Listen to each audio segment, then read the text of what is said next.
আইয়ুহান নাস, ওহে মানুষ, আপনারা একটু লক্ষ্য করেন, আল্লাহ পাকের আয়াতের সারমর্ম বুঝে আসবে ইনশাআল্লাহ।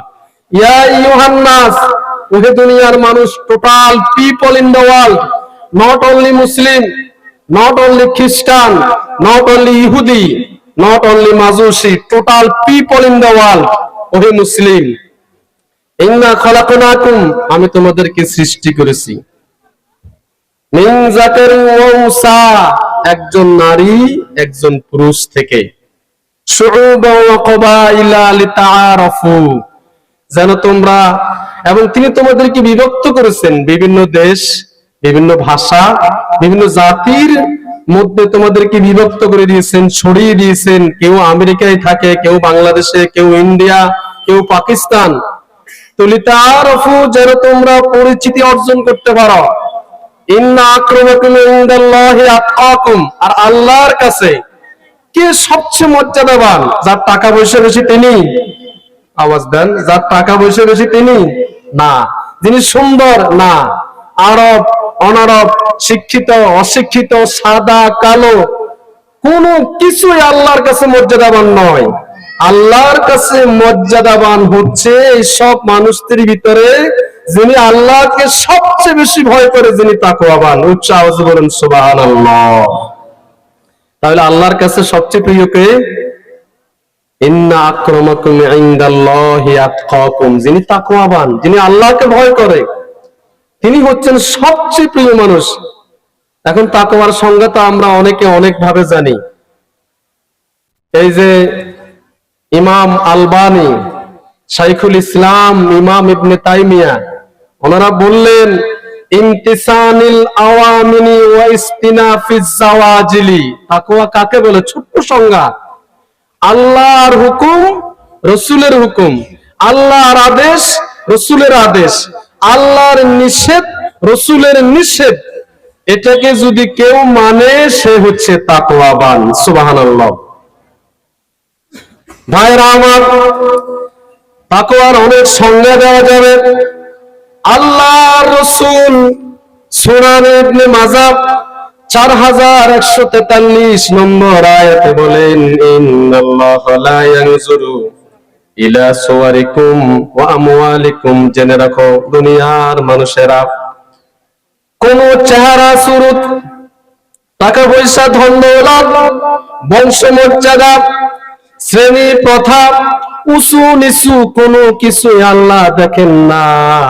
ওয়ালাকিন ইন্নামা ইয়ানজুরু ইলা আমালিকুম ওয়া কুলুবিকুম, তিনি দেখেন মানুষের আখলাক গুলো, মানুষের কর্মকাণ্ড তিনি দেখেন, মানুষের অন্তর তিনি দেখেন। এজন্য রাসূল সব সময় বলতেন আত্তাকওয়া হুনা, আত্তাকওয়া হুনা, তাকওয়া হলো এখানে।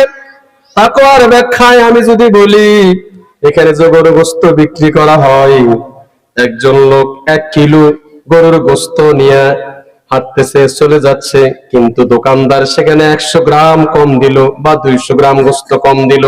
হঠাৎ করে দোকানদারের মাথায় এই চিন্তা আসলো, 200 গ্রাম গরুর গোশত তাকে কম দিলাম, ঠকালাম। তাকে ঠকাই নাই, বরং আমি নিজেকে ঠকালাম। কারণ কিয়ামতের দিন আল্লাহর কাছে আমাকে আসামি হতে হবে। আজকের এই দৃশ্য তো তিনি রেকর্ড করে রাখলেন, ভিডিও হয়ে গেল। কিয়ামতের ময়দানে আল্লাহর সামনে আমাকে লজ্জিত হতে হবে। সেজন্য সে ওই লোকটাকে ডেকে বলল, ভাই, তোমার এই গোশতের পোটলায় 200 গ্রাম অথবা 100 গ্রাম গোশত কম আছে, নাও এই 100 গ্রাম গোশত নিয়ে যাও। সে হলো আল্লাহর কাছে মর্যাদাবান, ঠিক কিনা? ভাইরা আমার, এটাই হচ্ছে মর্যাদাবান। আরেকটি সংজ্ঞা আমি দিচ্ছি। আপনি কাজের লোক নিলেন, ঘরের কাজ করে, দেয়ালের কাজ, মাটির কাজ, এই যে এগুলোর কাজ, অর্থাৎ আপনারা কি বলেন? কামলা বলেন না? আমরা বলি কামলা বা কাজের লোক। কাজের লোক এখানে আছে কিনা ভাই? একটু আওয়াজ দেন না, আছে কিনা? ধরেন আজকে ভালো রান্না হয়েছে, আপনারা গোশত পাকিয়েছেন, পাবদা মাছ পাকিয়েছেন, সবজি, মিষ্টি, দধি সবকিছু আপনারা পাকালেন। তো এখন তাকওয়ার ব্যাখ্যায় বলা হচ্ছে, যদি আপনি তাকে সব খাবার সমান দেন, আপনি মুসলিম। যদি আপনি এই খাবার থেকে তাকে কোনো একটা খাবার কম দেন, আপনি জালেম।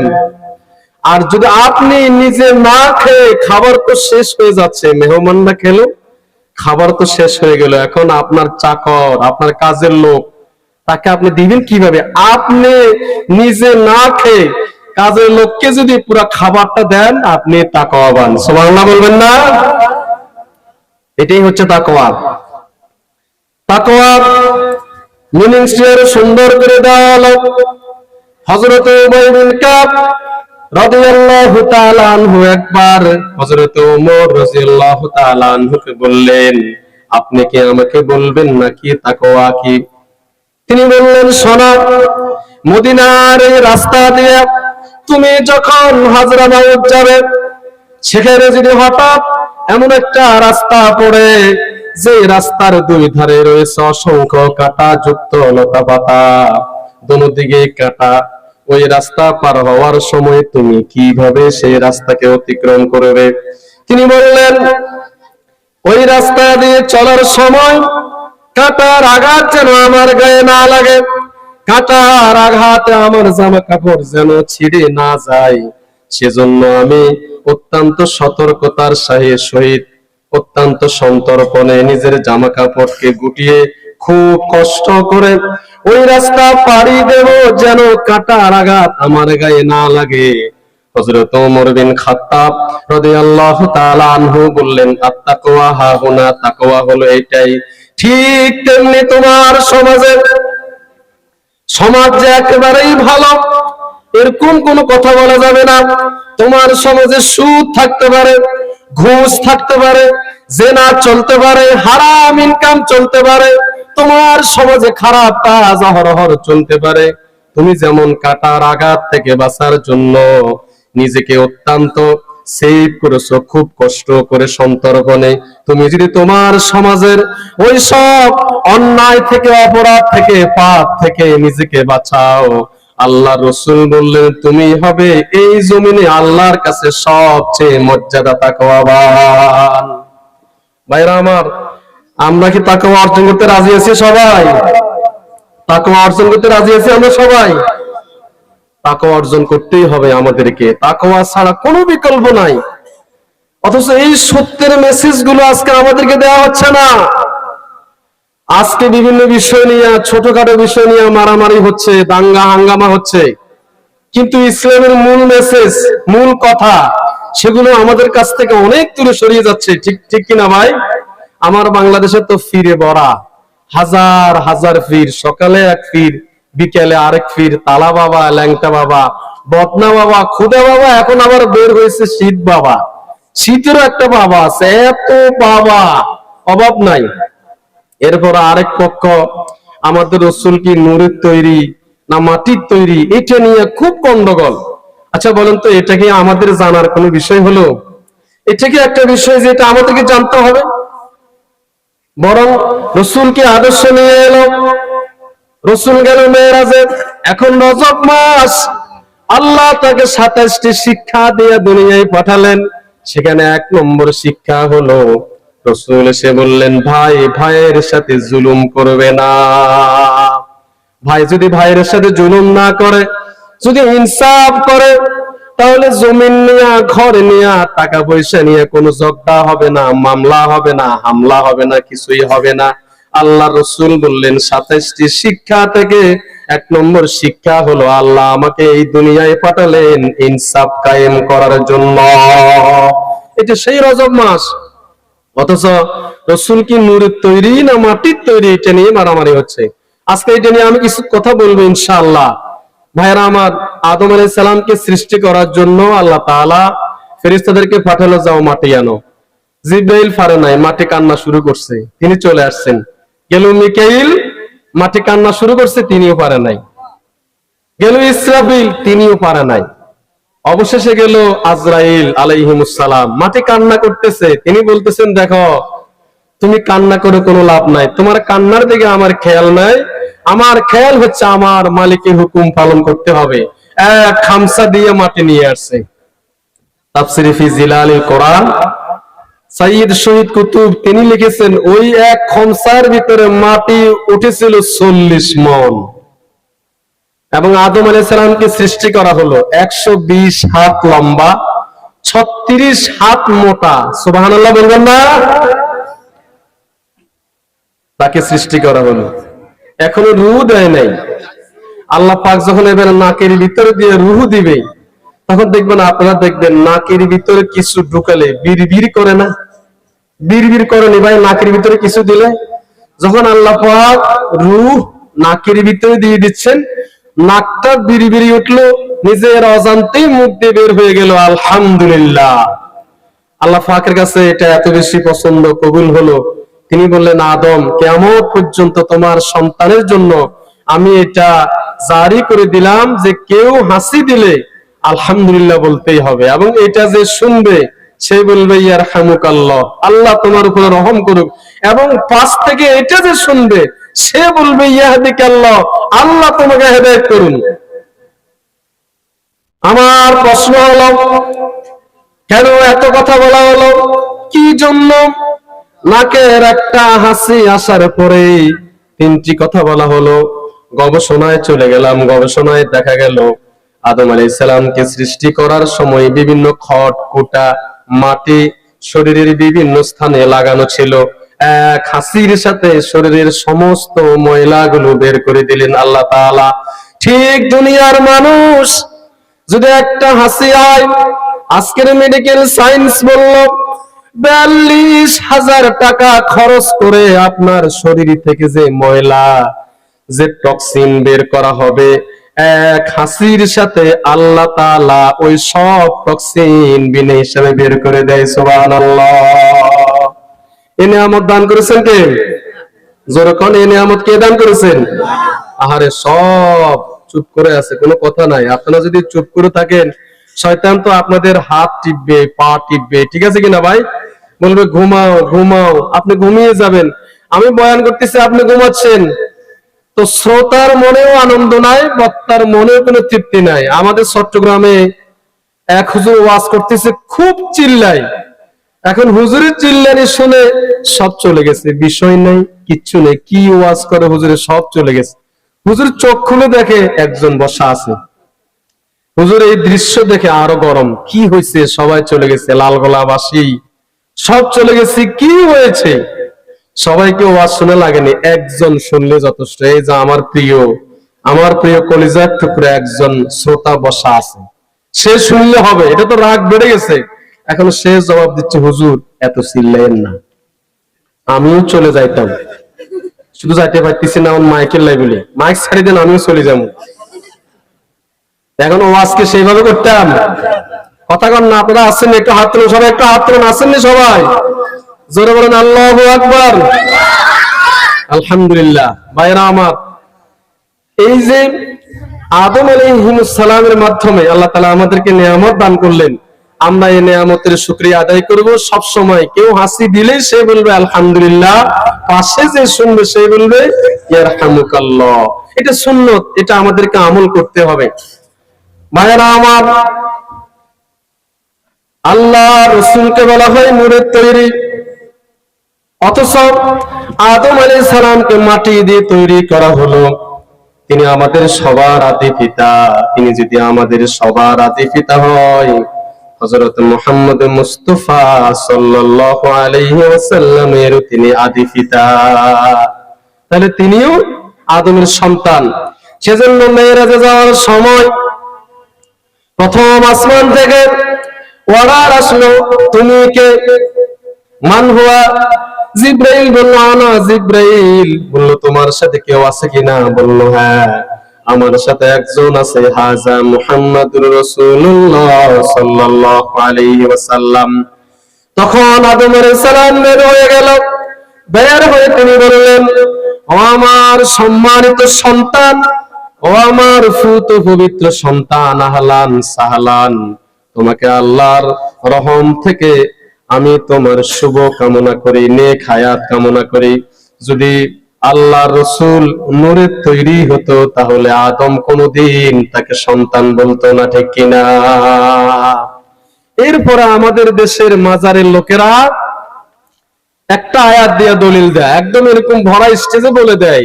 সূরা মায়েদার 16 নম্বর আয়াত, কদ জাআকুম মিনাল্লাহি নূরুন ওয়া কিতাবুম মুবিন। এটা হচ্ছে দলিল, সবার দলিল। কদ জাআকুম মিনাল্লাহি নূর, তোমাদের কাছে এসেছে আল্লাহর পক্ষ থেকে নূর, এসেছে আলো। ওয়া কিতাবুম মুবিন, স্পষ্ট কিতাব। এখানে আলেম যারা আছেন আমার কথা একটু খেয়াল করেন, আমি তাফসিরে জালালাইন থেকে বলতেছি।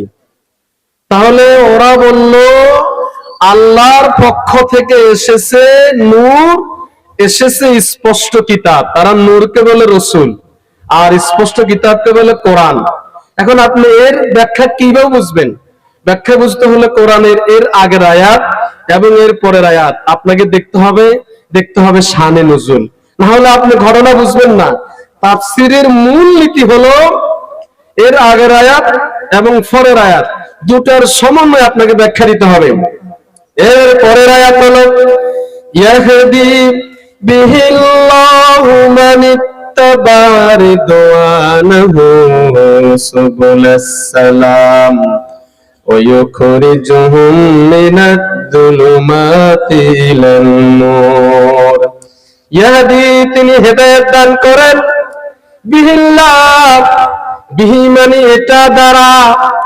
উলামায়ে কেরাম আপনারা শুনেন, যদি এখানে বিহি এক বছর না দিয়ে যদি বহু বচন দিতেন, বিহি মা দিতেন, তাহলে কিন্তু এখানে আলাদা করার কোনো সংজ্ঞা ছিল না। অবশ্যই ওরা যা বলছে তাই সঠিক হয়ে যেত। স্পষ্ট হলো নূর হলো রসুল, কিতাব হলো কোরআন। যেহেতু আল্লাহ এখানে এক বচন দিলেন, বহু বচন দিলেন না, বিহি মা না দিয়ে বিহি দিলেন। বিহি মানে কোরআন। ইয়াহদি বিহিল্লাহ, আল্লাহ এটা দ্বারা হেদায়েত দান করেন। মানিত্তাবা, যারা কোরআনকে অনুসরণ করবে, যারা কোরআনকে ভালোবাসবে, কোরআন অনুযায়ী নিজের জীবনকে পরিচালনা করবে। ইউখরিজুহুম মিনাজ যুলুমাতি ইলান নূর, আল্লাহ দয়া করে তাদেরকে সব অন্ধকার থেকে আলোর দিকে নিয়ে আসবেন। জোরে বলুন সুবহানাল্লাহ। অন্ধকারের জীবন অত্যন্ত বিষণ্ণময়।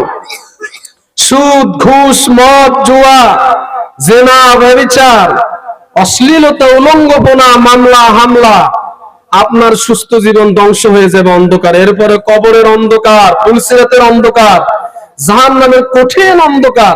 এই সব অন্ধকার থেকে যদি আপনি কোরআনকে, কোরআনের বাগানকে, কোরআনের ছাত্রদেরকে, মাদ্রাসাকে, তালেবে ইলমকে বুকে জড়িয়ে নেন, আদর করেন, মহব্বত করেন, মোলাকাত করেন, হাদিয়া দান করেন, তাহলে আল্লাহ আপনাকে সব অন্ধকার থেকে আলোর দিকে নিয়ে আসবে। এটা আল্লাহ পাকের ওয়াদা। ভাইরা আমার, কোরআন মানুষকে হেদায়েত করে। আল্লাহ রসুল যখন ওয়াদিয়ে নাখলা নামক খণ্ডে কোরআন তেলাওয়াত করতেছিলেন, জিনেরা রসুলের মুখে কোরআন শুনলো। কোরআন শুনে একেবারেই অভিভূত হয়ে গেল। কোন সমস্ত জিনেরা? যে সমস্ত জিনেরা হায়াত পায় 5000 বছর, 7000 বছর জিনদের হায়াত, জিনদের বয়স হলো 7000 বছর। ওই সমস্ত জিনেরা আল্লাহ রসুলের পাক জবান থেকে কোরআন শুনে অভিভূত হয়ে গেল, আশ্চর্য হয়ে গেল। ওরা বলল ইন্না সামি'না কুরআনান আজাবা, এমন এক অলৌকিক কিতাব শুনলাম, তেলাওয়াত শুনলাম, যা আমাদের অন্তরের সমস্ত অন্ধকারকে দূর করে দিল। চলে গেল তারা তাদের বাদশার কাছে। বাদশাকে বলল, বাদশা, আমরা জবুর শুনলাম, ইনজিল শুনলাম, কিন্তু আমাদের হৃদয় তো বসন্ত হলো না। আজকে এমন এক তেলাওয়াত শুনছি, আমাদের হৃদয় বসন্ত হয়ে গেল, চলুন আমাদের সাথে। জিনের বাদশা আসলো। আসার পরে রাসূলের কোরআন তেলাওয়াত যখন শুনলো, তখন তারা বলল, ইয়াহদি বিহিল্লাহু, ইয়াহদি বিহিল্লাহু, আমান্না বিহি ওয়া মান নুশরিক বিহি আহাদা।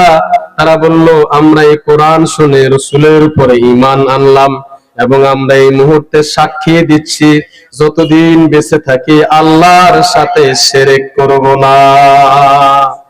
আহারে, জিনেরা ঈমান আনলো কোরআন শুনে, অথচ এই রাসূলের কোরআন শুনলো রাসূলের আপন চাচা আবু জাহেল, আবু লাহাব, কিন্তু হেদায়েত পায় নাই। পেয়েছে কিনা ভাই? আচ্ছা আপনারা বলেন না পেয়েছে কিনা? কেন পান নাই? জিনরা তো সামান্য আয়াত শুনলো, অল্প কিছুক্ষণ শুনলো, এই অল্প কিছুক্ষণ শুনে তারা ঈমান আনলো। আর আল্লাহ রসুলের পাক জবানে তার আপন চাচাতো রাত দিন কোরআন তেলাওয়াত শুনলো। কেন তারা ঈমান আনে নাই? কেন তাদের ঈমান নসিব হয় নাই? তার জন্য আল্লাহ রসুল বললেন কোরআন এমন এক জিনিস, এটা আপনার দিলকে নরম করবে তখন যখন আপনি কোরআন শোনার জন্য সাচ্চা দিল নিয়ে বসবেন। এই যে এখন যারা উঠে যাচ্ছে, যদি আপনি এরকম কোরআন তেলাওয়াত অবস্থায় উঠে চলে যান, হাসাহাসি করেন, দাঁড়িয়ে থাকেন, তাহলে তো এই কোরআন আপনাকে বরকত দেবে না। এবং অন্য কিছু চিন্তা করেন, কোরআনের বরকত থেকে আপনি মাহরাম হয়ে যাবেন। আপনি তখনই কোরআনের নিয়ামত পাবেন যখন আপনি খাস দিল নিয়ে আল্লাহর সন্তুষ্টির জন্য বসে যাবেন। এই কোরআন আপনার দিলকে পরিবর্তন করে দিবে। সুবহানাল্লাহ। যারা আজকে কষ্ট করে এই মাহফিল আয়োজন করছে, আমরা তাদের জন্য দোয়া করি, আল্লাহ তাদেরকে নেক হায়াত দান করুক।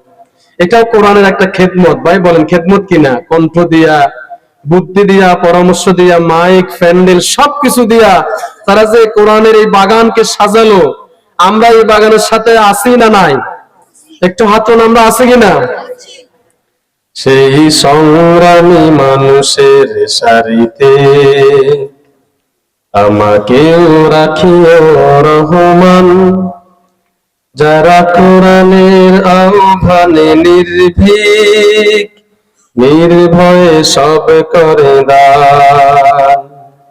সেই সংগ্রামী মানুষের সারিতে আমাকেও রাখিও রহমান, যারা কোরআনের আহ্বানে নির্ভীক, নির্ভয়ে সব করে দান, নির্ভয়ে সব করে দান। তোমার রঙে যারা রঙিন, তোমারই ডাকে ধর সঙ্গীন, তোমার রঙে যারা রঙিন, তোমারই ডাকে ধর সঙ্গীন, যারা সকল সত্যের উপর দাঁড়িয়ে থাকে, মিথ্যার করে অবসান, মিথ্যার করে অবসান। সেই সংগ্রামী মানুষের সারিতে আমাকেও রাখিও রহমান, যারা কোরআনের আহ্বানে নির্ভীক, নির্ভয়ে সব করে দান, নির্ভয়ে সব করে দান।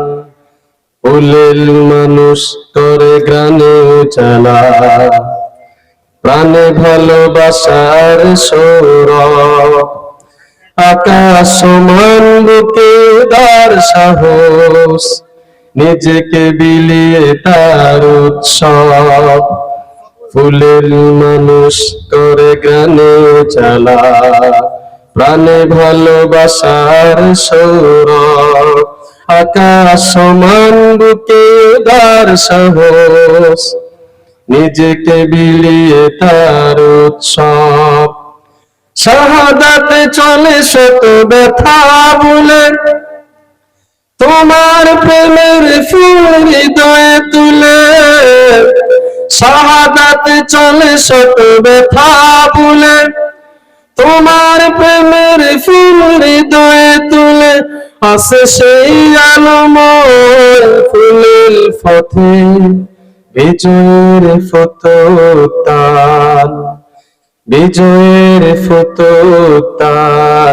সেই সংগ্রামী মানুষের সারিতে আমাকেও রাখিও রহমান, যারা কোরআনের আহ্বানে নির্ভীক, নির্ভয়ে সব করে দান।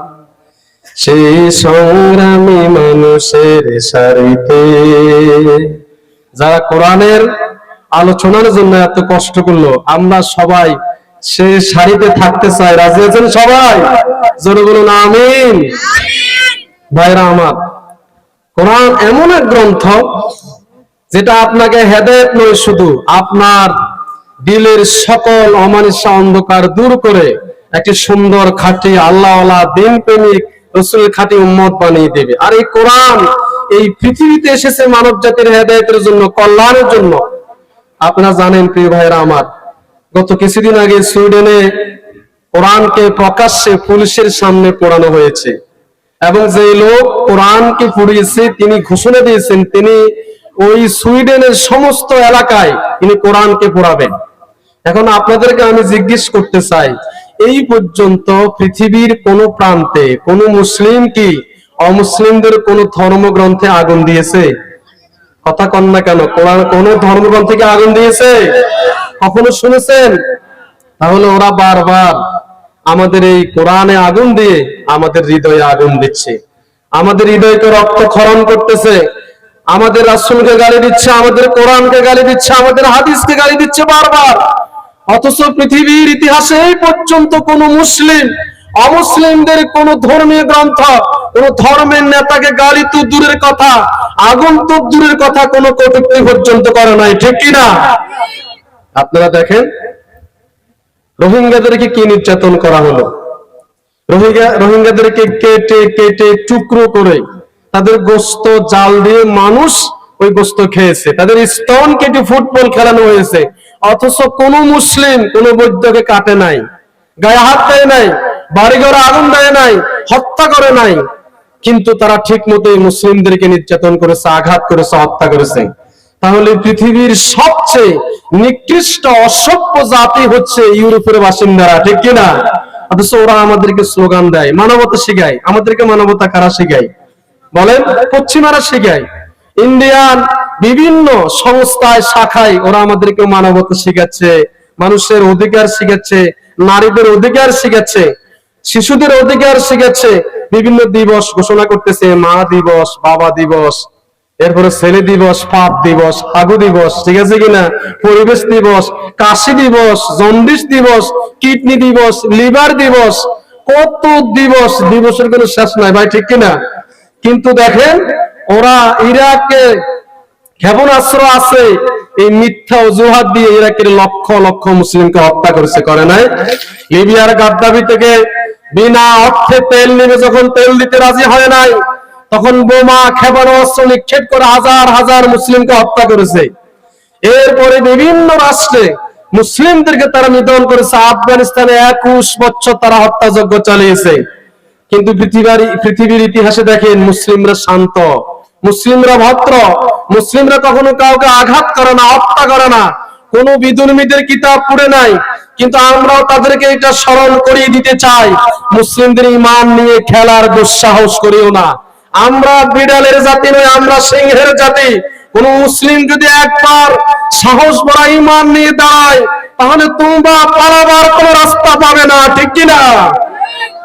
এটা হচ্ছে মুসলিমদের শান, মুসলিমদের ঈমান। দেখো চতুর্দিকে তাকিয়ে দেখো, মুসলিমরা চুপ থাকে, quiet be silent, all time quiet be silent. কিন্তু যখন ঈমানের চেতনায় উজ্জীবিত হবে, এক ওসামা বিন লাদেন গোটা 53টা স্টেটে আমেরিকার গুম হারাম করে দিয়েছে। তাহলে ওরা যা করতেছে সেটার জন্য আমরা প্রতিবাদ জানাচ্ছি, নিন্দা জানাচ্ছি, এবং আমরা সেখান থেকে শিক্ষা নিব, কোরআনকে বেশি বেশি পড়বো। রাজি আছেন সবাই? কোরআনকে অর্থ বুঝবো, কোরআন হাদিয়া দিব, বাচ্চাদেরকে জামা সিলিয়ে দিব, মাদ্রাসা তৈরি করব, মাদ্রাসা সমর্থন করব, কোরআনের গণজোয়ার করব, যাতে প্রতিদিন বিশ্বে প্রত্যেকটা সেকেন্ডে কোরআন তেলাওয়াত হয়, কোরআনের বাণী প্রচার হয়, এবং অমুসলিমরা ইসলাম ধারণ করে এই কোরআনকে তারা প্রচার করে। ইনশাআল্লাহ আল্লাহ সেটা অবশ্যই কবুল করেছেন। আপনারা জরিপে দেখেন, প্রতিদিন মুসলিম হচ্ছে, হচ্ছে না? প্রতিদিন মুসলিম হচ্ছে। শুধু ডোনাল্ড ট্রাম্প একটা সেমিনারে খালি ইসলাম শব্দ উচ্চারণ করেছে। ডোনাল্ড ট্রাম্প, বিভিন্ন পশ্চিমা নেতারা, what is the Islam, what is the Islam, I don't know about of Islam, আমি তো ইসলাম সম্পর্কে জানি না, এটা আবার কি? গুগলে সার্চ দিল ইসলাম, ইসলামের বাণীগুলো, রাসূলের হাদিসগুলো যখন চলে আসলো, তখন এই গুগল থেকেই প্রমাণিত হয়েছে 350 বুদ্ধিজীবী ইসলাম ধর্ম গ্রহণ করেছে। সুবহানাল্লাহ। এই জন্য পশ্চিমাদের মাথা খারাপ। আমরা কখনো কাউকে জোর করে ইসলাম গ্রহণ করাই না, করাই? যদি ভারতবর্ষে 850 বছর মুসলিমরা শাসন করেছে, ইতিহাস দেখেন, যদি মুসলিমরা একটু চাপ প্রয়োগ করতো, ভারতে কোনো হিন্দু থাকতো না। থাকতো? ভারতে কোনো হিন্দু থাকতো? সম্রাট শাহজাহানের একটা ঘটনা মনে পড়লো। একদিন তিনি দরবারে বসা, হিন্দু একজন মহিলা এসে বলল, সম্রাট, আমি তোমাকে হতে দেখেছি, তোমার মার সাথে আমার সম্পর্ক ছিল, তোমার বাসার সাথে আমার বাসা, আমার একটা মাত্র ছেলে, কোনো সন্তান নাই, কোনো মেয়ে নাই। আমার ছেলে সেনাবাহিনী তোমার কর্মীদের সাথে নিয়ে যেত, আমার সুন্দরী বউ ঘরে একা কে যেন রাতের বেলায় এসে আমার ছেলের বউকে রেপ করে, দর্শন করে। কিন্তু তোমার বাড়ির সাথেই তো আমার বাড়ি, সেজন্য আমি তোমার কাছে নালিশ দিতে এলাম। তুমি যদি এটার ব্যবস্থা না করো, কিয়ামতের দিন আল্লাহর কাছে আমি তোমার বিরুদ্ধে নালিশ দাখিল করব। সম্রাট শাহজাহান বলল, বুড়িমা তুমি বাড়িতে চলে যাও, সন্ধ্যা বেলায় আমি আসব। সম্রাট শাহজাহান সন্ধ্যা বেলায় এসে মুখোশ আড়াল করে বুড়িমাকে বলল, বুড়িমা একটা চেরাগ জ্বালাও, মোমবাতি জ্বালাও। বুড়িমা মোমবাতি জ্বালালো। সম্রাট শাহজাহান চেহারা দেখালো, প্রমাণ করলো যে আমি এসেছি, আমি সম্রাট। কোনো উজির পাঠাই নাই, কোনো সেনাবাহিনী পাঠাই নাই, কোনো বিজিবি আমি পাঠাই নাই, স্বয়ং আমি এই হিন্দুস্থানের প্রধানমন্ত্রী, স্বয়ং আমি সম্রাট নিজে এসেছি। বুড়িমা মোমবাতি নিবাও। বুড়িমা মোমবাতি নিভিয়ে দিল। হঠাৎ করে ছেলের বউর চিৎকার শুরু হয়ে গেল, দর্শক চলে এসেছে। সম্রাট শাহজাহান দর্শকের মাথা ধরে এক কোফে শরীর থেকে গর্দানটা আলাদা করে ফেললো। বুড়ির সামনে আসলো, বলল, বুড়িমা মোমবাতি জ্বালাও। বুড়ি যখন মোমবাতি জ্বালালো, সম্রাট শাহজাহান ওই মোমবাতির আলোকে মাথা দেখে আল্লাহর শুকরিয়া আদায় করে সেজদায় পড়ে গেল, বলল আলহামদুলিল্লাহ। এটা বলে চলে গেল দরবারে। বলল, বুড়িমা আগামী দিন সকাল 10টায় যখন আমার রাজ দরবারে বসবে, তখন তুমি এসো, সেখানে এটার ফায়সালা হবে। বুড়িমা ঠিক টাইম 10টায় চলে আসলো রাজার দরবারে। বুড়ি এসে প্রশ্ন করলো, তুমি যখন আমার বাড়িতে গেলে, কেন তুমি মুখ ডাকলে, আবার মোমবাতি জ্বালালে? মোমবাতি জ্বালাবার আগে তোমার চেহারা অত্যন্ত মলিন ছিল, তোমার চেহারা খুব খারাপ ছিল। যখন মোমবাতি জ্বালালাম, তোমার চেহারা খুশিতে ভরপুর হয়ে গেল, তুমি শুকরিয়া আদায় করলে। তিনি বললেন, শোনো মা, তুমি যখন নালিশ দিলে, আমার একটা ছেলে অবিবাহিত, এখনো বিয়ে করে নাই, যুবক ছেলে, তোমার বাড়ি তো আমার বাড়ির কাছে, আমার ধারণা হলো তোমার ছেলের বউকে অন্য কেউ নয়, আমার ছেলে দর্শন করে, সেজন্য মুখোশ পরে গেলাম। যদি ছেলের চেহারা আমার চোখের সামনে ভেসে ওঠে, মায়া লাগবে, দয়া লাগবে, তাকে আমি হত্যা করতে পারবো না, সেজন্য মুখোশ পরে এলাম। এক কোফে শরীর থেকে গর্দানটা আলাদা করলাম, হত্যা করলাম। হত্যা করে এনে তোমার সামনে যখন মাথাটা ধরলাম, দেখলাম এটা আমার ছেলে নয়, এটা অন্য দর্শক। তখন আমি খুশি হয়ে গেলাম, না, আমার ছেলে এত খারাপ কাজ করে না, আমার ছেলে তো দর্শক নয়, খুশিতে ভরপুর হয়ে গেলাম। ও বুড়িমা শোনো, ইসলাম কখনো হারাম সমর্থন করে না। এই সম্রাট শাহজাহান জীবিত থাকতে কোন অমুসলিমের গায়ে কোন মুসলিম আঘাত দিতে পারবে না। আমার জীবন চলে যাবে, তোমার ইজ্জত রক্ষা করার দায়িত্ব আমি নিজেই নিয়ে নিলাম। সুবহানাল্লাহ। ও লালগোলা ভাইরা আমার, এটা ইন্ডিয়ার ঘটনা বলছি আমি, বাংলার কোনো ঘটনা নয়। এটা সেই ইন্ডিয়া যে ইন্ডিয়ার প্রধানমন্ত্রী স্বয়ং নিজেই গেল বিচার করার জন্য। তাহলে আমাদেরকে যারা ব্যঙ্গ করে, যারা আমাদেরকে কালিমা লেপন করতে চায়, ওরা পিতা মাতাহীন অবৈধ সন্তান, ঠিক আছে কিনা? ওরা কি সন্তান? আমি বিস্তারিত বলতে চাই না, বিস্তারিত বললে অনেক কথা। আল্লাহ তাআলা সেটা সূরা কলমে উল্লেখ করেছেন। সূরা কলমে এইভাবে বললেন, জানিম শব্দ যে তিনি ব্যবহার করলেন, জানিম মানে যার সন্তান, যারা পিতৃ পরিচয়হীন, যার সন্তান, ওরাই শুধুমাত্র কোরআন হাদিসের বিরোধিতা করবে, ঠিক কিনা? আর কেউ করবে না, আর কেউ করবে না। ভাইরা আমার, এক নম্বরে চলে গেল, আল্লাহ রসুল কিন্তু মাটির তৈরি, নূরের তৈরি নয়। দুই নম্বর হলো, আমরা যা কিছু খাবার খাচ্ছি এই সব খাবার হলো মাটির তৈরি। কিভাবে? আপনি গরু ছড়ান, ছাগল ছড়ান, ছেড়ে দেন মাঠে ঘাটে, সেখানে ঘাস খাচ্ছে। এই ঘাস খাওয়ার পরে গরুর ওলানে দুধ আসে, এই দুধ আপনার বাবা খায়, তার বীর্য তৈরি হয়। আপনার মায়ের সাথে যখন সাক্ষাৎ করেন তখন সেখানে এক সাক্ষাতের ফলে 40 লক্ষ শুক্রাণু উৎপন্ন হয়। সেখান থেকে এই শুক্রাণুগুলো মায়ের রেহেমের দেয়ালে দৌড়াদৌড়ি করে, লাফালাফি করে, পড়তে পড়তে হয়ে যায় একটা, দুইটা, সর্বোচ্চ 13টা। এই পৃথিবীতে একজন মায়ের একসাথে 13 জন বাচ্চা হয়েছে। সেজন্য মায়ের রেহেমে একটা থেকে শুরু করে 13টা। কিন্তু আপনি তো 13টা নয়, আপনি হলেন একটা। কয়টা? আপনি কয়টা? বুঝাবার জন্য বলতেছি। তাহলে এরপরে মাটির ভিতরে হয় যত খাবার, যত ফসল, সবকিছু মাটি থেকে। আর এর দলিল হচ্ছে সূরা কাসাস 71 নম্বর আয়াত, ইয়া আইয়ুহান নাস ইন্না খলাকনাকুম মিন বাশারিম মিন তিন। আল্লাহ তাআলা তোমাদেরকে সরাসরি মাটি দিয়ে সৃষ্টি করে নাই, মাটির সারাংশ থেকে সৃষ্টি করেছেন। কি থেকে? মাটির সারাংশ থেকে। শুধু আদম আলাইহিস সালামকে আল্লাহ তাআলা সরাসরি মাটি দিয়ে সৃষ্টি করেছেন। আর সকল মানুষকে আল্লাহ কি সৃষ্টি করলেন? ফিতার স্পারমোটোজোন, মায়ের ওভাম। ফিতার পৃষ্ঠদেশ, মায়ের বক্ষ পিঞ্জর থেকে এক ফোঁটা নাপাক পানির ফোঁটা দিয়ে আল্লাহ তাআলা তোমাকে সৃষ্টি করেছেন। তুমি দেখো, হাল আতা আলাল ইনসানি হিনুম মিনাত তাহরি লাম ইয়াকুন শাইআন মাযকুরা। তোমার কি মনে পড়ে না সেই সময়ের কথা যখন তুমি কিছুই ছিলে না, তোমার পরিচয় ছিল না, তোমার অস্তিত্ব ছিল না। সেই অস্তিত্বহীন থেকে আমি তোমাকে তিল তিল করে বড় করেছি। আমাদেরকে বড় করেছেন কে? কথা বলে না, আমাদেরকে বড় করলো কে? ভাইরা আমার, আলোচনা কি ছেড়ে দেব? আলোচনা কি ছেড়ে দেব?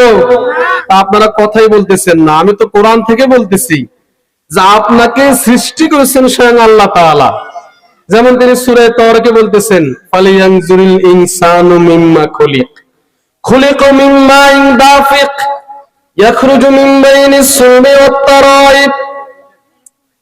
তিনি বললেন, মানুষের কি স্মরণ হয় না সেই সময়ের কথা যখন তিনি তোমাকে বক্ষ পিঞ্জর থেকে এক ফোঁটা নাপাক ফোঁটা পানি দিয়ে সৃষ্টি করলেন।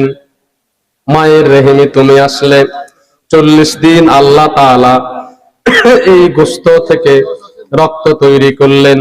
রক্তের পরে গোশতকে আল্লাহ তাআলা সুঠাম করলেন। 40 দিন পরে হাড্ডি তৈরি করলেন, আবার 40 দিন পরে মজ্জা তৈরি করলেন। সুম্মা জাআলনাহু ফি করারিন মাকিন। এরপরে এমন এক সুরক্ষিত স্থানে আল্লাহ তাআলা তোমাকে রাখলেন যেখানে দুনিয়ার কোন জার প্রবেশ করতে পারে না। আল্লাহ তাআলা এই আয়াত দ্বারা শিক্ষা দিচ্ছেন, ও আমার গোলামেরা, যদি এই চিন্তা তোমার মাথায় আসে তাহলে তুমি আমি আল্লাহকে সেজদা দিবে। তোমার মন চাইবে আমি আল্লাহকে সেজদা দেওয়ার জন্য। দুনিয়ার কোন ডাক্তার, কোন চিকিৎসা বিজ্ঞানী মায়ের পেটের ভিতরে তোমাকে খাবার দিতে পারে না। পেরেছে কেউ? কেউ কি মায়ের পেটের ভিতরে খাবার দিতে পারে? কেউ পারে না। আল্লাহ তাআলা সেখানে তোমাকে খাবার দিয়েছেন, তিল তিল করে বড় করেছেন। কেন তুমি সেই আল্লাহকে ভুলে যাচ্ছ? ভাইরা আমার, এরপরেই বলা হলো আদম আলাইহিস সালাম আর ঈসা রূহুল্লাহ ছাড়া আল্লাহ তাআলা সবাইকে ফিতার বীর্য থেকে তৈরি করে শিক্ষা দিচ্ছেন, ও দুনিয়ার মানুষ, অহংকার করার কিছুই নাই, বড়াই করার কিছুই নাই। সাদা কালো, আরব অনারব, আজমি অনারবি, কারো উপরে কারো কোনো প্রাধান্য নাই। প্রাধান্য হবে একটা, ইন্নাল্লাহা আতকাকুম ওয়া আলিমুন খবীর। শুধু একটাই হবে যিনি আল্লাহর কাছে মর্যাদাবান সে হচ্ছে তাকওয়াবান। এটা ছাড়া আর মানুষের উপরে কেউ বড় নয়, কেউ বড় হতে পারে না। ধনী গরিব সাদা কালো সব সমান, কে বলেছেন? জোরে কন্যা, কে বলেছেন? সব সমান, বড় ছোট কোনো ভেদাভেদ নাই। শুধু যিনি আল্লাহকে ভয় করে, আল্লাহকে ভয় করে চলে, সেই একমাত্র বড়। ভাইরা আমার, এই কোরআন হেদায়েতের উৎস নিয়ে দুনিয়াতে এসেছে। আমার একটা কথা মনে পড়ছে, আমেরিকা 1930 সালে মদ নিষিদ্ধ ঘোষণা করার জন্য সংসদে বিল উপস্থাপন করলো, আইন পাশ হয়ে গেল যে এই আমেরিকায় মদ খাওয়া চলবে না, মদ নিষিদ্ধ। দেখা গেল কয়েক হাজার লোককে গ্রেফতার করলো, এরপরে কয়েকশো লোক নিহত হলো মারামারি করে পুলিশের সাথে, কয়েক lakh lakh billion dollar loss হয়ে গেল, কিন্তু মদ নিষিদ্ধ হয় নাই, বরং মদের ফ্যাক্টরি আরো বেড়ে গেল। রাস্তায় প্রকাশ্যে মদ খাওয়া শুরু করলো, দোকানে মদের দোকান বসে গেল, পাড়ায় পাড়ায় মদ খাওয়া স্টার্ট হয়ে গেল, নারী পুরুষ মদ খাচ্ছে। আমেরিকা বাধ্য হয়ে লস গুনে মদের এই আইনকে উঠ্র করে দিল। অথচ ১৫০০ বছর আগে সাহাবায়ে কেরাম যখন মদ খেতেন, এখনো মদ চূড়ান্ত নিষিদ্ধ হয় নাই।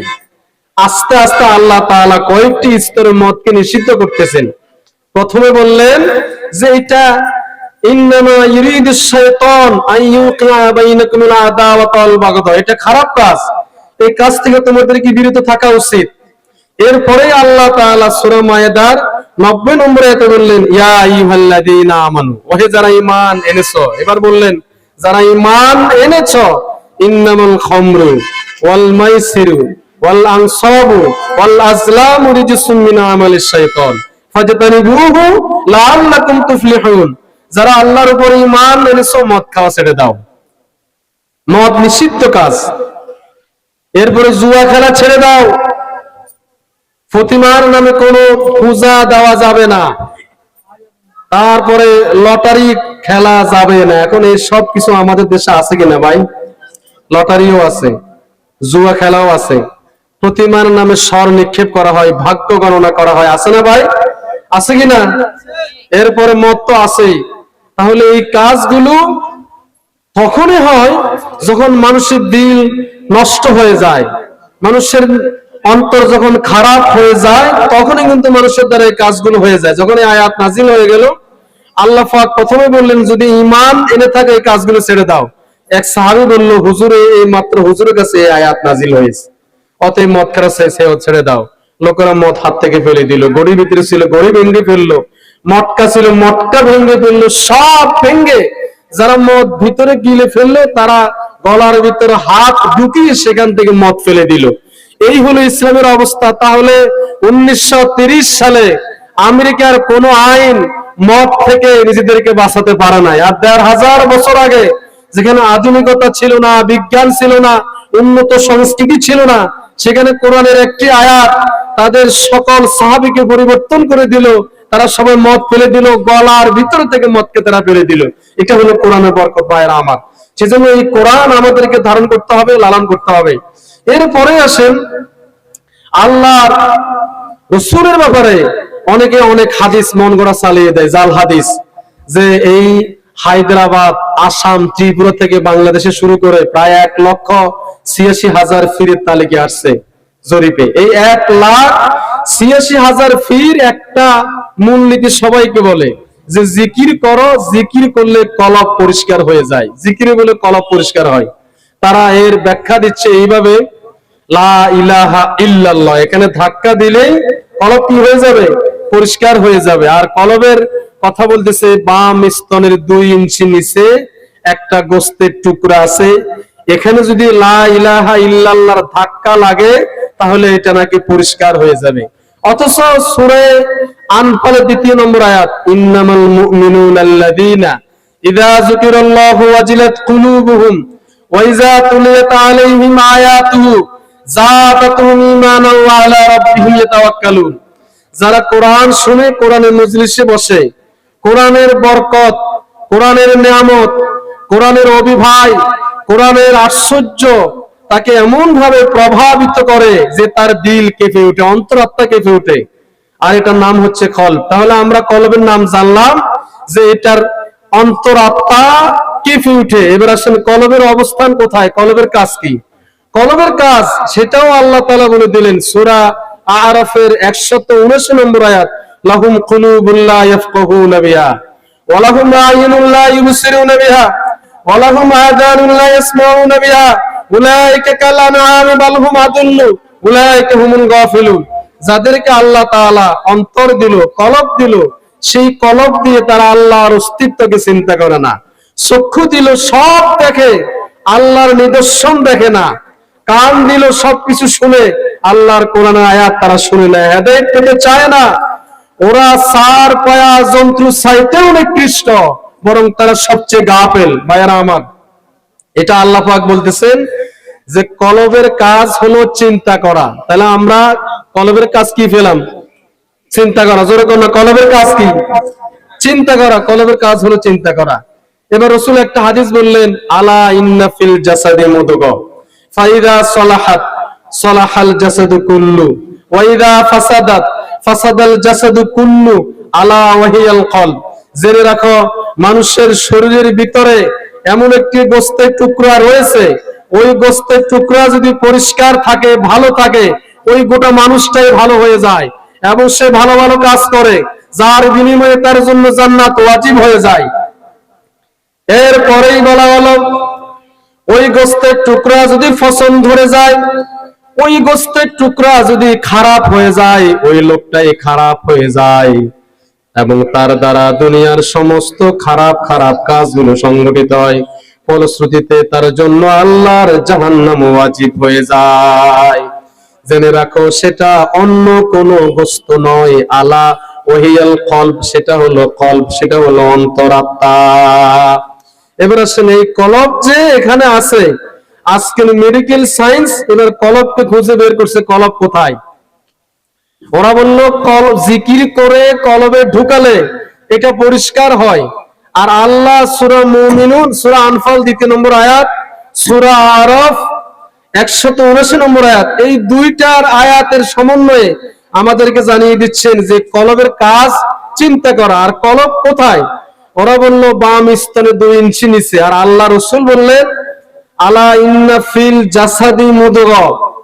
মুদগা হচ্ছে এমন একটি জিনিস, মুদগা আপনি যদি কাটেন, বিজ্ঞানীরা কেটে দেখলো মুদগারে, মুদগার ভিতরে আছে রক্ত, আছে চর্বি, আছে রাবারের উপরে কামড় দিলে একটা আবরণ সৃষ্টি হয়। রাবার, বড় রাবারে আপনি যদি কামড় দেন তো দেড়া কাটা একটা ভাব হয়। 3টে জিনিস আছে এই মুদগার ভিতরে।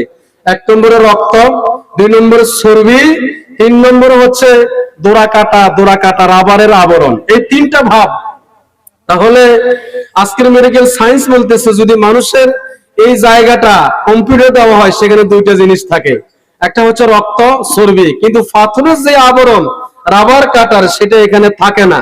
এবার আল্লাহ রাসূল বলছেন, আলা ইন্না ফিল জাসাদি মুদগা, শরীরের যে কোনো অংশে এই জায়গাটা, গোস্তের টুকরাটা আছে। তিনি কিন্তু আলা ইন্না ফিল ইয়াদি, হাতে আছে এটা বলে নাই। আলা ইন্না ফিল সদরি, বুকে আছে এটা বলে নাই। আলা ইন্না ফিল বুতুন, পেটের ভিতরে এই কলব আছে এটা বলে নাই। মুদগা আছে এটা বলে নাই। তিনি বলছেন আলা ইন্না ফিল জাসাদি মুদগা, শরীরের যে কোনো জায়গায় এটা থাকতে পারে। তাহলে পীর সাহেবেরা বলে বাম স্তরের 2 ইঞ্চি নিচে এটা আছে, বিজ্ঞান বলে না, সেখানে এটা নাই। মুদগার যে ব্যাখ্যা রাসূল দিলেন, সেখানে 2টা পাওয়া গেছে, রক্ত, চর্বি। কিন্তু মুদগাতে কম্পিউটার দেখলো 3টা জিনিস, রক্ত, চর্বি, রাবার কাটার আবরণ। এখন তারা দেখলো মাথার ভিতরে যে মগজ, সেখানে 3টা পাওয়া গেছে, রক্ত, চর্বি, রাবারকে কামড় দিলে যে আবরণ হয় সেটা। এবার আসুন ভাইয়েরা আমার, মানুষ চিন্তা কি কলব দিয়ে করে না মাথা দিয়ে করে? যেরকম মানুষ চিন্তা কি দিয়ে করে, পেট দিয়ে করে না মাথা দিয়ে করে? তো ওরা যে বলতেছে আপনি লা ইলাহা ইল্লাল্লাহ বললে এখানে ধাক্কা দিলে এটা পরিষ্কার হয়ে যাবে, মিথ্যা কথা, মিথ্যা কথা। এখানে ধাক্কা দিলে এটা আরো ব্যথা পাবে, বরং চিন্তা করতে হবে এই মাথা দিয়া। চিন্তা যদি কেউ করে, তাহলে সে আর সুদ খাবে না, সে ঘুষ খাবে না, সে জেনা করবে না, সে মদ খাবে না, সে মানুষের আইল ঠেলবে না, সে কারো নামলে মিথ্যা মামলা দিবে না, কেউ কারো পিছনে ষড়যন্ত্র করবে না, ঠিক কিনা? যদি কেউ চিন্তা করে, তাহলে চিন্তা বুক দিয়ে নয়, চিন্তা করতে হয় মাথা দিয়া। সেজন্য এই সূক্ষ্ম কথাগুলো, বিষয়গুলো আমাদেরকে জেনে রাখা দরকার, যে আমাদেরকে সঠিক মেসেজ দিতে পারে একমাত্র কোরআন, একমাত্র হাদিস। হাদিস আর কোরআন ছাড়া অন্য কেউ নিজের মন গড়া কোনো কথা দিয়ে আমাদেরকে যেন পথভ্রষ্ট করতে না পারে, আমরা সেদিকে সজাগ থাকবো। আল্লাহ তাআলা আমাদেরকে কোরআনের এই বাণীগুলো বোঝার তৌফিক দান করুন। ভাইরা আমার, কোরআন আপনাদেরকে সেপারেট করে দিয়েছে। আপনারা কি জান্নাতে যাবেন না জাহান্নামে যাবেন? আমরা কি জান্নাতে যেতে চাই না জাহান্নামে যেতে চাই? একটু হাত তুলে দেখি, একটু হাত তুলেন না, একদম তো সবাই জিমে গেলেন। আমরা কি জান্নাত চাই না জাহান্নাম চাই? জাহান্নাম চাই। জাহান্নাম কারাগার আছে, একটু হাত তুলে দেখেন। উনি জাহান্নাম চা, মাশাআল্লাহ, একজন লোক পেলাম শুধু উনি জাহান্নাম চা, আর বাকি সবাই জান্নাত চায়, সবাই জান্নাতের পাগল। তো জান্নাতের যে আপনি পাগল হয়েছেন, জান্নাতের কাজ করতে হবে কিনা ভাই? জান্নাতের কাজ কি? সূরা মুলক 23 নম্বর আয়াত দেখেন আল্লাহ আপনারা কি বলতেছেন। কুল হুয়াল্লাযী আনশাকুম, হে রাসূল আপনি বলুন, আমি আল্লাহ সমস্ত মানুষদেরকে সৃষ্টি করছি। তাহলে আমাদেরকে সৃষ্টি করছেন কে? আমাদের সৃষ্টিকর্তা কে ভাই? একটু জবান খোলেন না, আমাদের সৃষ্টিকর্তা কে? অন্য কেউ যেন না বলতে পারে যে আমাদেরকে সৃষ্টি করছে ডারউইন, আমরা বান্দর থেকে সৃষ্টি হয়েছে, এটা বলছে না। ডারউইন বলেছে মানুষ সৃষ্টি হয়েছে কি থেকে? হ্যাঁ, বান্দর থেকে। আর সেটার সমর্থন করেছে আমাদের বাংলাদেশের নাস্তিক জাফর ইকবাল, সেও এটাকে সমর্থন করেছে, নাউজুবিল্লাহ। এবার আপনি সূরা মুলক 23 নম্বর আয়াতে দেখেন আল্লাহ পাক বলতেছে, কুল, হে রাসূল আপনি বলুন, হুয়াল্লাযী আনশাকুম, আমি তোমাদেরকে সৃষ্টি করেছি। ওয়াজাআলা লাকুমুস সামা, শোনার জন্য কান দিলাম, ওয়াল আবসার, দেখার জন্য চক্ষু দিলাম, ওয়াল আফইদা কলিলাম মা তাশকুরুন, এবং সবকিছু বোঝার জন্য একটা অন্তর দিলাম। কি বুঝবেন? সাদা কালো, দিন রাত, সত্য মিথ্যা, হারাম হালাল, পবিত্র অপবিত্র, জেনা সুদ ঘুষ মদ, জেনা পুণ্যের কাজ খারাপ কাজ, এই সব কিছু বোঝার জন্য আপনি কোনো যন্ত্র লাগবে না, কোনো পরীক্ষাগারে যাওয়া লাগবে না, বরং এই সব কিছু বোঝার জন্য পৃথিবীর সবচেয়ে বড় যন্ত্র যে অন্তর, সেই অন্তর আল্লাহ তাআলা আপনাকে দিলেন। আমাদের সবার অন্তর আছে না? তিনি বলতেছেন আমি তোমাদেরকে বিশাল একটা অন্তর দিলাম, একটা বিবেক দিলাম। এজন্য দেখবেন লেখা আছে সবচেয়ে বড় আদালত হচ্ছে মানুষের বিবেক। সবচেয়ে বড় আদালত কি? আরে কথা হতো কেন? সবচেয়ে বড় বিবেক কি ভাই? আদালত কি? মানুষের বিবেক। আপনি এই বিবেক দিয়ে তো সবকিছু যাচাই করেন, না হলে আপনার সাথে পশুর কোনো পার্থক্য থাকতো না। পশুর সমান আপনি সমান। পশুর কোনো বিবেক শক্তি নাই, শ্রবণ শক্তি নাই, বাক শক্তি নাই, এরপরে যাচাই বাছাই করার কোনো শক্তি পশুর নাই। আল্লাহ তাআলা আপনাকে এই শক্তিগুলো দিলেন। আপনি অন্যায় এবং নেই, হালাল হারাম, জায়েজ নাজায়েজ, শিরক বেদাত, সুন্নত ওয়াজিব, দিন রাত, সাদা কালো, সবকিছু বোঝার জন্য অন্তর দিল। সেজন্য আপনি কিয়ামতের ময়দানে বলতে পারবেন না এটা আল্লাহ, ছোটবেলায় আমি কোরআন শিখি নাই, হাদিস শিখি নাই, আমারে মাফ করে দেন। আল্লাহ মাফ করবে? যেরকম মাফ করে দিবে? আল্লাহ বলবে বেয়াদব, তুই লাল গোলা বাজারে যাই, সামান্য একটা কদু লাউ লাউ কিনবে, তাও টিভি দেখছস এটা শক্ত না নরম, সেখানে তুই যাচাই বাছাই করলি, তোর যদি ফসা মাছ দিতে তুই নিতি? ফসা মাছ কেউ কিনবেন? ফসা মাছকে কিনবেন বাজারে যায়? কেন কিনবেন না? আপনার এই বিবেক বলতেছে এটা ফসা, এটা আমি কেন কিনবো? আমি ভালোটা কিনবো, ঠিক আছে না? তাহলে বোঝা গেল আল্লাহ আপনাকে যে বিবেক দিল, এই বিবেক দিয়া আপনি ভালো খারাপ বুঝেন। বুঝেন কিনা? এটা সকিনা খুব সুন্দর, এটাকে বিয়ে করব, এটা হচ্ছে কারিমা, কারিমা খুব কালো বিশ্রী, না তাকে আমি বিয়ে করব না, এরকম হয় না? হয় কিনা? হয় কিনা ভাই? তাহলে এই শক্তি কোথায় থেকে আসে? বিবেক থেকে। আপনার হাতে যদি এখন 500 টাকা ধরা দিই, 500 রুপি, আর উনি যদি বলে এটা 10 রুপি, আপনি মানবেন? মানবেন? আপনি বলবেন যা বাড়া, এটা 500 রুপি, কিসে 10 রুপি? উনি বলবেন না এটা 10 রুপি, আপনি বলবেন না এটা 500 রুপি। আপনি চিনতেছেন। এই সিনার শক্তি কে দিল? জোরে বলেন আল্লাহু আকবার, জোরে বলেন। তাহলে চিন্তা চেতনা বিবেক এই শক্তি যে আল্লাহ পাক দিল, আপনাকে আল্লাহ ছেড়ে দেবেন না। মহান আল্লাহ তাআলা বলেন, ওয়ায়াকুলুনা ইয়া ওয়াইলাতানা মা লিহাযাল কিতাব, সূরা কাহাফ 64 নম্বর আয়াত। কিয়ামতের ময়দানে আল্লাহ একটা ডায়েরি আপনাকে ধরিয়ে দেবেন, আপনি এখন কি কাজ করেন, ভালো করেন, খারাপ করেন, গুনাহের কাজ করেন, সওয়াবের কাজ করেন, হালাল কাজ, হারাম কাজ, যা কিছু করেন সবকিছু রেকর্ড হয়ে যাচ্ছে। কিয়ামতের দিন আল্লাহ তাআলা সেই আমলনামা আপনার হাতে দিয়ে দিবেন। বিবেকের শক্তি বলা হলো, বিবেক দিয়ে আপনি যদি ফজরের আজান হয়ে গেল, এত বড় শীত, শীতের ভিতরে সামান্য বৃষ্টি হচ্ছে, কিভাবে আপনি মসজিদে যাবেন? কিন্তু আপনি বিবেককে বলেন, অন্তর আমাকে নিষেধ করিও না, কারণ আমি আল্লাহর গোলাম। তার আহ্বান মসজিদ থেকে আসলো, ওহে আল্লাহর গোলাম, নামাজে আসো। আসসালাতু খায়রুম মিনান নাওম, ঘুম থেকে নামাজ উত্তম। আবার মুয়াজ্জিন বলে, হাইয়া আলাস সালাত, এসো নামাজের দিকে এসো। মুয়াজ্জিন আপনাকে দৈনিক 5 বার ডাকে, ওহে আল্লাহর বান্দা নামাজে আসো। আপনি যদি কম্বল ফেলে দিয়া, ঠান্ডা পানি দিয়া ওযু করে মসজিদে চলে আসেন, আল্লাহকে সিজদা দেন, এই বিবেক খরচ করে আপনি আল্লাহর ডাকে সাড়া দিলেন। আল্লাহ পাক কি বলেন দেখেন, সূরা বাকারা 83 নম্বর আয়াত, ওয়াল্লাযীনা আমানু, যারা ঈমান আনলো, ওয়া আমিলুস সলিহা, যারা ঘুমে না থেকে আমলে সলেহা করলো, এত কষ্ট করে সে যারা নামাজ আদায় করলো, উলাইকা আসহাবুল জান্নাহ। হে রাসূল, আপনি সাক্ষী থাকেন, আমি আল্লাহ ঘোষণা করতেছি সে জান্নাতি। সুবহানাল্লাহ, জোরে বলেন না সুবহানাল্লাহ, বলেন না। কে সাক্ষী দিচ্ছেন? ওরা আস্তে কর, সাক্ষী দিচ্ছেন কে? আপনি কষ্ট করে মসজিদে আসলেন ওযু করে, আল্লাহ সাক্ষী দিচ্ছেন যে আমি সাক্ষী দিচ্ছি সে আমার জান্নাতের অধিবাসী।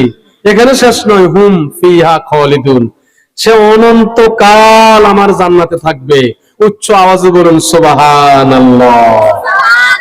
ভাইরা আমার, এবার তাদের জন্য বলা হলো যারা ঘুমিয়ে থাকবে, যারা নামাজে আসবে না, যারা আল্লাহর ডাকে সাড়া দেবে না, যারা সূরা আনফালের 2 নম্বর আয়াতের ব্যাখ্যায় বিবেককে কাজে লাগাবে না। আল্লাহ পাক বলেন সূরা বাকারা 23 নম্বর আয়াত, ওয়াল্লাযীনা কাফারু, যারা অস্বীকার করেছে আমার আযানকে। আপনি মসজিদে না আসা মানে হলো আল্লাহর আযানকে অস্বীকার করা। ওয়াকাযযাবু বিআয়াতিনা, আপনি আল্লাহর আহ্বানকে উপেক্ষা করলেন, আল্লাহর নিদর্শনকে মিথ্যা সাব্যস্ত করলেন। আল্লাহ সাক্ষী দিচ্ছেন, হে রাসূল আপনি সাক্ষী থাকেন, উলাইকা আসহাবুন নার, এই লোক জাহান্নামের অধিবাসী। নাউযুবিল্লাহ, হুম ফিহা খালিদুন, সেখানে সে অনন্ত অসীম থাকবে। জাহান্নামে যেতে চান? জাহান্নামে যেতে চান কিনা? একটু কথা না বললে তো আপনারা ঘুমিয়ে যাবেন, সব তো চলে যাচ্ছে। এই গুরুত্বপূর্ণ আলোচনা করতেছি। তবে আমি একটা বিষয় দেখছি, এই ভারতে এসে বাংলাদেশেও এখনকার মানুষ একটু গরম, অমুক লোককে গালি দেওয়া, অমুক বক্তাকে গালি দেওয়া, রাজনীতি বিষয়ে কথা বলা, এগুলাই লাইক করে। আল্লাহর কসম, কোরআন হাদিসের আলোচনা খুব কমই মানুষ শুনে, ঠিক আছে কিনা? এরপরে একটু মিষ্টি মিষ্টি কথা, একটু গান বাদ্য, মানুষ দেখে এগুলোই শুনে, এগুলোর জন্য পাগল। প্রতিপক্ষরে গালি দেওয়া রাসূলের নিষেধ, আর এখন প্রতিপক্ষরে গালি দিলেই মানুষ খুশি, জোগাড় দেয়, স্লোগান দেয়। এখন আমি যে আপনাদেরকে কোরআনের আয়াত বলে বলে সতর্ক করতেছি, আপনাদের এই কর্ণ করে ঢুকতেছে না। আমি তো আয়াতগুলোর নম্বর বলতেছি, আপনি তালাশ করে দেখেন না।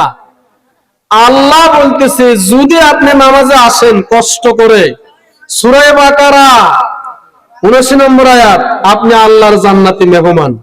আবার আপনি যদি না আসেন, অস্বীকার করেন, আল্লাহ সাক্ষী দিচ্ছে সূরা বাকারা 23 নম্বর আয়াত, আপনি জাহান্নামের অধিবাসী। ভাইরা আমার, কেন আপনি আল্লাহর ডাকে সাড়া দিবেন না?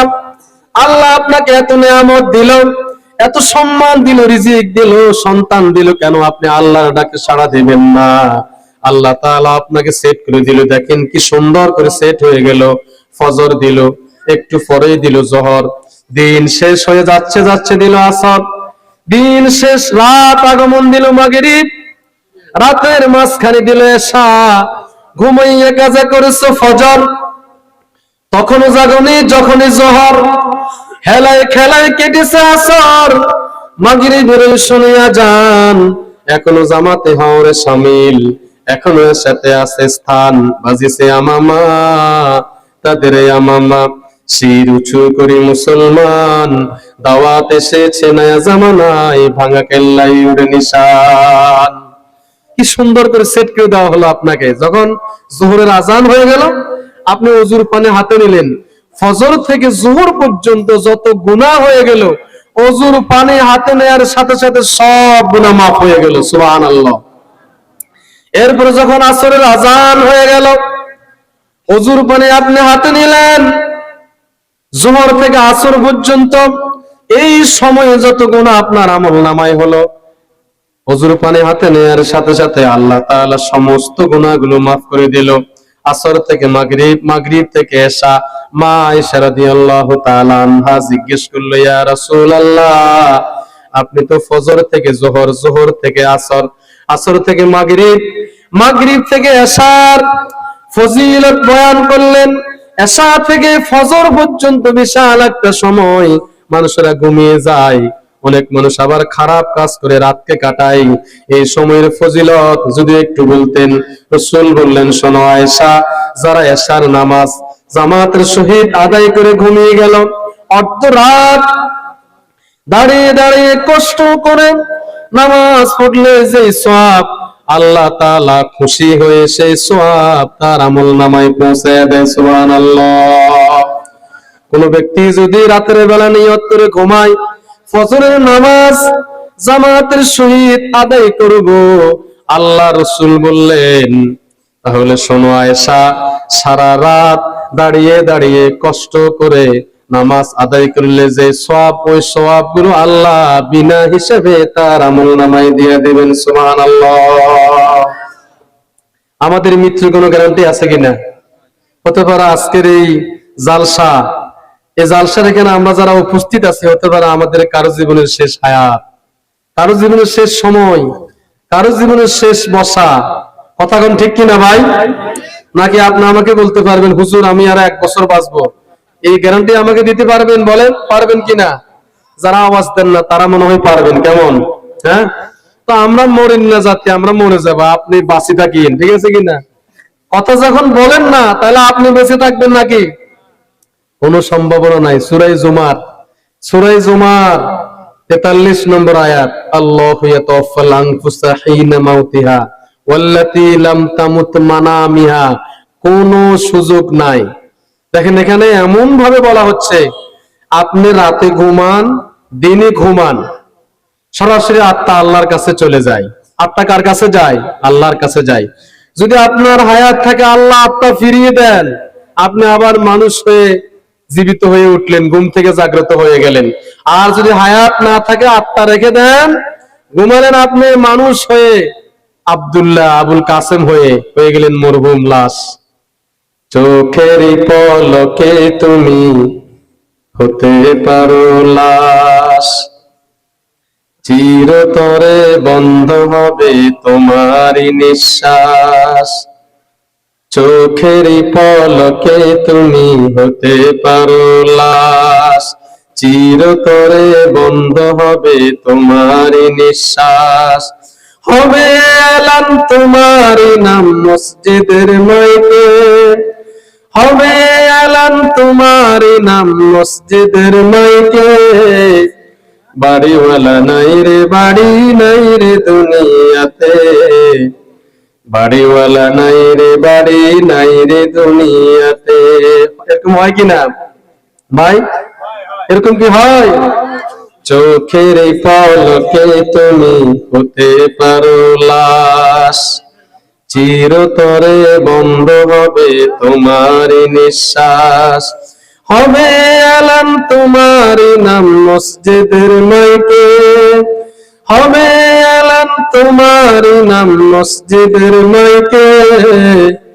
বাড়িওয়ালা নাই রে, বাড়ি নাই রে দুনিয়াতে, বাড়িওয়ালা নাই রে বাড়ি নাই রে দুনিয়াতে। তোমার ভয়ে থাকতো মানুষ ছিল বাহাদুরি, ভাবনে হাওয়ায় ওড়া তুমি যে রঙিন গুড়ি। তোমার ভয়ে থাকতো মানুষ ছিল বাহাদুরি, ভাবনে হাওয়ায় ওড়া তুমি যে রঙিন গুড়ি। সুতো টান দিবে যেদিন, সুতোই টান দিবে যেদিন পারবে না থাকিতে। বাড়িওয়ালা নাই রে বাড়ি নাই রে দুনিয়াতে, বাড়িওয়ালা নাই রে বাড়ি নাই রে দুনিয়াতে। চোখের পলকে তুমি হতে পারো লাশ, চিরতরে বন্ধ হবে তোমার নিঃশ্বাস। হবে আলান তোমার নাম মসজিদের মাইকে, হবে আলান তোমার নাম মসজিদের মাইকে। বাড়িওয়ালা নাই রে বাড়ি নাই রে দুনিয়াতে, বাড়িওয়ালা নাই রে বাড়ি নাই রে দুনিয়াতে। টাকা পয়সা মিল ফ্যাক্টরি সোনার পাহাড়, বিলাসিতায় কেটেছে জনম কত অহংকার। গাড়ি বাড়ি মিল ফ্যাক্টরি টাকার পাহাড়, বিলাসিতায় কেটেছে জনম কত অহংকার। সুতোয় টান দিবে যেদিন, সুতোয় টান দিবে যেদিন পারবে না থাকিতে। বাড়িওয়ালা নাই রে বাড়ি নাই রে দুনিয়াতে, বাড়িওয়ালা নাই রে বাড়ি নাই রে দুনিয়াতে। চোখের পলকে তুমি হতে পারো লাশ, চিরতরে বন্ধ হবে তোমার নিঃশ্বাস। হবে আলান তোমার নাম মসজিদের মাইকে, হবে আলান তোমার নাম মসজিদের মাইকে। বাড়িওয়ালা নাই রে বাড়ি নাই রে দুনিয়াতে, বাড়িওয়ালা নাই রে বাড়ি নাই রে দুনিয়াতে। তাহলে আমাদের মৃত্যুর কোনো গ্যারান্টি নাই, আছে কিনা ভাই ভাইরা আমার? সেজন্য এই সূরা হুজুরাতের 13 নম্বর আয়াতের যে তাফসীর আমরা আজকে শুনলাম, এটা আমাদের জীবনে আমল করতে হবে। 1 নম্বর হলো আমাদের ভিতরে টাকা পয়সা, বংশমর্যাদা, শিক্ষা, সাদা কালো, ধনী গরিব, খাটো বেটে কোনো কিছুর পার্থক্য নাই। আল্লাহর কাছে মর্যাদাবান হলো, সম্মানিত হলো তিনি যিনি অধিক আল্লাহকে ভয় করে, যিনি তাকওয়াবান। রসুল মাটির তৈরি, কোনো সন্দেহ নাই। কথা না, রসুল কিসের তৈরি? জোরে একটু আওয়াজ দিয়ে বলুন তো, রসুল কিসের তৈরি? কোনো সন্দেহ আছে? আর আমরা কি আল্লাহর গোলাম হতে চাই কিনা? কারা কারা চাই না একটু হাত তুলে দেখি। আল্লাহর গোলাম হতে চান না? আরে এত আওয়াজ কারা করলাম? ওরা হাত তুলে আছে এখনো। বলছি আপনারা কি আল্লাহ পাকের গোলাম হতে চান না? চাই। এবার হাত তুলেন, কারা কারা আল্লাহর গোলাম হতে চান? হাত তুলেন, জোরে বলেন আল্লাহু আকবার। আল্লাহ তাআলা তুমি কবুল করো। শয়তান তো আমাদের সাথে আছে, আছে কিনা? শয়তান যেন আমাদেরকে অন্যদিকে নিয়ে যেতে না পারে, সেজন্য সজাগ থাকতে হবে। আল্লাহ তাআলা অ্যালার্ট করেছে সূরা বাকারা 208, সূরা বাকারা 168, সূরা নামলে 18 নম্বর আয়াত, ইয়া আইয়ুহাল্লাযীনা আমানু দুখুলু ফিস সিলমি কাফা। যদি ইসলামে পরিপূর্ণভাবে আসো, কোরআনে পরিপূর্ণভাবে আসো, তাহলে শয়তান তোমাদেরকে কাবু করতে পারবে না। তবে জেনে রাখো, শয়তান তোমাদের প্রকাশ্য শত্রু। আমাদের প্রকাশ্য শত্রু কে? শয়তান। এখন এখানে শয়তান আছে কিনা একটু দেখান তো। শয়তান কই? শয়তান আছে? আসেনি ভাই, শয়তান আসেনি? আছে, আপনি কিন্তু দেখেন না। কেমনে দেখবেন? শয়তান তো আল্লাহর কাছ থেকে 3টা জিনিস চেয়ে নিছে। কয়টা জিনিস বলতাম? সেটা বলতাম নি। 3টা জিনিস শয়তান আল্লাহর কাছে চেয়েছে। আল্লাহ তাআলা ক্বালা আনজিরনি ইলা ইয়াউমি বাসুন, এটা হচ্ছে সূরা আরাফ 12 নম্বর আয়াত, 8 পারা 11 পৃষ্ঠা থেকে কাহিনী শুরু। শয়তান আল্লাহকে বলল, তিনটা জিনিস আপনি আমাকে দিতেই হবে, যেহেতু আপনি আমাকে পথভ্রষ্ট ঘোষণা করলেন।